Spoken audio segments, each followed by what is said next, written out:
Now let's go ahead and close this first exercise. And I'm going to open the next exercise.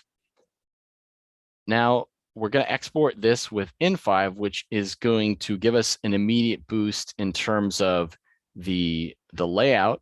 So now we've maintained all the layout. We've got everything here. And let's add alt text to this image so that there is actually some information for someone to read here, or a screen reader or a search engine to read, even though it can't see the actual image. So the way to do that in InDesign, I'm going to select the image. I'm going to right click and choose Object Export Options. Now in the alt text section here, I can change the source to custom. In there, I can type something like man with purple coat drinking from a cup.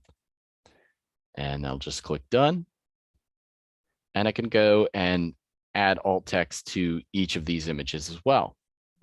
And then I would go to export. And typically what I like to do when I'm showing this is to use the easy export. But in this case, for this course, we're going to be doing some fine tweaking. So let's go ahead and use the full export. I can get there from here just by clicking advanced.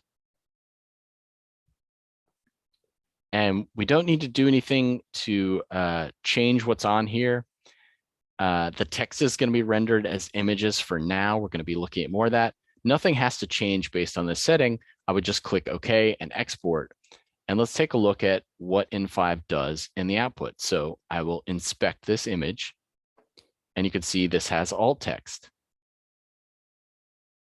This is the text that I entered before I exported: man in purple jacket drinking from a cup.